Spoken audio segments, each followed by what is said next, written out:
Ainsley Childress. I'm Grace McGovern. And I'm Justin Jerothy Warvall. So our group knew from the start of this project that we wanted to focus on a stigmatized demographic and that we also wanted to focus on an international issue. Brexit seemed like a natural next step considering that it's both a popular foreign matter and that it was fueled by a growing anti-immigrant stance in the UK. We then further buckled down by specifically focusing on the implications of isolationist Brexit policies on international education. So what is Brexit? 2.5 years ago, Britain was faced with a crisis. Stay in the European Union and comply with the group's generous immigration, trade, and travel laws, or break away from the EU and gain the freedom to set laws tailored exclusively to British needs. On June 23rd of 2016, 51.9% of the 31 million British citizens who voted in the United Kingdom European Union membership referendum elected to leave the European Union, comprised of 28 European nations. Economic and trade relations between member states remain the primary job of the EU, but the association regulates the asylum, migration, justice, safety, energy, environment, and foreign policies of nations included as well.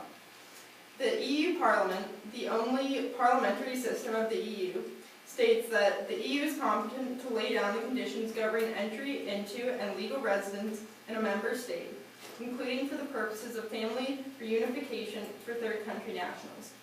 Many British citizens find the EU's jurisdiction over this issue problematic. A survey conducted by the Independent newspaper in May of 2016 found that 52% of British citizens believe that immigrants in the United Kingdom increase the likelihood of terrorism domestically. Belief that immigration is conducive to terrorism catalyzed many of the Brexit referendum's 16 million leave votes. International students studying in the United Kingdom, however, face marginalization at the hands of British voters. As stated by Dr. Alan Manning, professor of economics at the London School of Economics, opinion polls suggest most people in the UK have a favorable view of international students, even though they are less positively inclined towards immigration in general. Although well regarded in the British public, the 750,000 higher education international students studying in the United Kingdom will face adverse implications of post-Brexit immigration policies. So with an issue like Brexit, the entire global community is impacted. So why do we choose to focus on its impact on UK international students? Well, one of Brexit's main sub-issues, as Justin and Gracie mentioned, is immigration, and the UK hosts the second highest number of international students in the world, so they are one of the most vulnerable groups to Brexit's policies.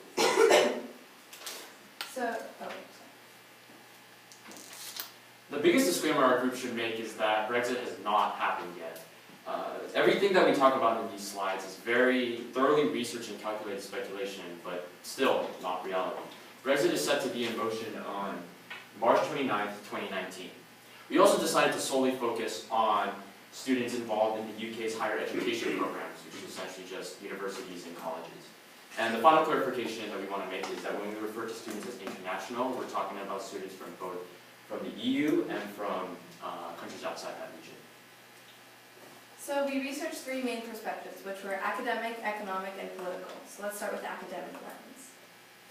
So in the event that Britain leaves the EU, students studying in the UK from the EU will be considered international students. This means that their tuition will increase from its current average price of €9,250 per year to the current average international student price, which is €38,000 per year. This will severely restrict access to higher education in the UK for EU students who are now international. And this will force them to find more affordable options elsewhere, resulting in a lower quality education for these students. Another academic restriction for international students as a result of Brexit is an increase in visa surcharges. In an effort to bring net migration down to more sustainable levels, UK Home Secretary Sajid Javid proposed new restrictive visa policies in the Brexit White Paper, which was published on December 19th of last year. According to a Business Insider report, all UK visas with a validity of over 6 months now cost twice as much for non-EU migrants, following a decision by the British government to double the immigration health surcharge. Even for the discounted study visas under the Youth Mobility Scheme, which is a Tier 5 visa, the surcharge has been increased from €150 to €300. A lot of the implications we are discussing today are highly likely based on strong evidence, but nothing is set in stone yet since Brexit isn't supposed to happen for another 22 days. However, this new visa surcharge policy took effect on January 8th of this year, so international students in the UK are already feeling the academic restrictions of Brexit policies. I decided to focus on the economic impact of these policies. What I found was that they were economically harmful for all parties involved. Like Ainsley mentioned, the tuitions have especially hit the students hard. A poll of students taken on July of last year found that 39% of EU and 10% of non-EU students felt apprehensive of attending UK schools post-Brexit, citing high tuition as a main reason. The early successes of these policies in driving away students could prompt policymakers to create an even greater escalation of prices once Brexit rolls around. These policies also could drastically hurt the UK economy. In 2014, it was found that international students had generated £890 million, with tax revenues adding even more to this total. This money was used to fund about 23,000 jobs. The point is, everyone loses out. Not only would future Brexit policies void the UK out of a very profitable industry, it could also put the funding of jobs of several citizens, including the natural-born ones that Brexit swears to protect, in jeopardy. So I researched the policy changes that will succeed Brexit, and I found that many of these changes will prevent international students from studying in Britain. So Erasmus serves as an intermediary between 53% of students looking to study internationally in European universities. The European Union funds the program's €14.7 billion 6-year budget, so starting in December of 2020, Britain students and universities as separate entities will no longer be eligible for the program. Because Erasmus serves as students' primary connector to international schools, the 30,000 European students who study in the United Kingdom annually will be forced to uproot their lives yet again and switch to a university outside of the UK. So when the European Union passport becomes obsolete in the UK, EU students must apply for visas, which has never before been required. The visa application process, time-consuming and selective, prevents some students from studying in their country of choice. The British student visa expires 6 months after the student's graduation, meaning that some freshly British-educated adults would be unable to work and contribute to the United Kingdom society and economy post-graduation. When considering solutions for students, our group had to keep in mind that our resolution would have to contend heavily with the xenophobic attitude adopted by Parliament. Nothing was more telling of this idea than the 2016 Higher Education White Paper, a part of a series of annual reports made by the government concerning the handling of universities and collegiate learning. This edition called for a government-heavy regulation over several aspects of universities, including block funding for education and requirements for entry. As you can see, a tough and grueling admission process is all but set in stone already.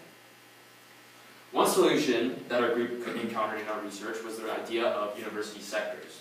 What this plan entails is that each university should be free from Brexit conflict and should grant freedom of movement between territories to students who would also be granted loans from EU organizations to attend these schools. The money earned in this respective process would go to the host country of the university. However, the problem with this solution is that all EU members would have to be on board in chipping in funds to help out these students, and the UK would have to undergo a drastic change in their xenophobic attitude, considering that they would probably get a massive influx of foreigners into their universities post the creation of these sectors. So with an issue like immigration under Brexit, geographical location is a source of contention for those involved. These international students may feel unwelcome, or some may be extremely bright but never fully reach their potential because of new living and tuition costs, or some may not be able to leave because they need to take care of family members in their home countries. So what if we eliminated the location issue but preserved education quality? Well, online education can make this all possible. And by online education, we mean UK universities offering more online courses that can then be accessed by international students who are seeking a UK education but find themselves hindered by isolationist Brexit policies. International students may be turning away from Britain due to political change under Brexit, but not because of worsening educational quality. The fact remains that the UK is still second only to the US in terms of higher education standings, so by moving courses online, institutions can sidestep these messy policy changes and changing cultural attitudes and deliver what matters, which is a world-class teaching and globally respected qualification. So who would have access? A move to online education would open accessibility to those who meet the admission criteria, who can afford the cost of tuition, and who have access to a stable internet connection. This would allow them to benefit from one of the world's top education systems without having to overcome the barriers of student visa applications, plane tickets, and high costs of living. Not only would more online courses open up the academic opportunity to more people, but it would also bypass anxieties about discrimination and feelings of unwelcomeness and hostility felt by international students studying in the UK. However, online education does not compensate for certain cultural and social aspects of studying abroad in the UK. Earning a degree is only part of the higher education experience in the UK, and the cultural experience that comes from being immersed in British life is transformative and empowering for many international students, and a computer screen cannot possibly replicate that. So, because many international students are not willing to give up Britain's world-class academics, they are going to turn to online education. But this means that they will be denied the unique cultural experience that Britain offers. These students will no longer have the opportunity to meet other students different from themselves and interact with their teachers in person. They will not gain first-hand knowledge of British cultural norms and ways of life. In fact, 75% of students who have studied internationally believe that their international experience and cultural immersion was the most profound aspect of their education. Employers have also been found to prefer graduates with significant international experience. So, according to university professor Jeannie Irons, the traditional classroom provides a learning environment of the highest caliber. When students take online courses, they do not get an immersive classroom experience. Online education cannot provide collaborative exercises and full group discussions. Traditional classroom learning is beneficial to students' comprehensive educational experience. Thank you.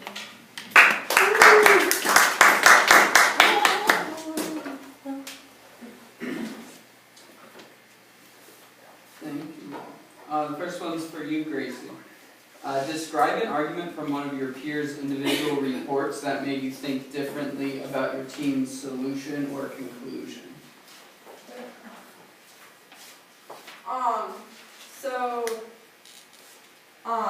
Ainsley's argument, or Ainsley's research was all about the academic impacts. And so I think that her arguments about the quality of education that Britain offers and just her in-depth covering and analysis of that gave me a deeper understanding of what the online education would really offer if it were to be implemented by most of the students looking to study in the UK. And so I think that just with an understanding of what Britain provides in terms of academics and what students will be missing out on really gave me a pretty deep understanding of that issue. Ainsley, what's an example of a compelling argument from one of your peers' reports that you decided to exclude from the presentation? Well, I found a compelling argument about the Erasmus program. Gracie included it a little bit, but I decided to leave it out because it sort of talked about how the UK would lose funding from the EU about certain programs, but I realized that with our solution, online education, a lot of the universities would be willing to fund it themselves.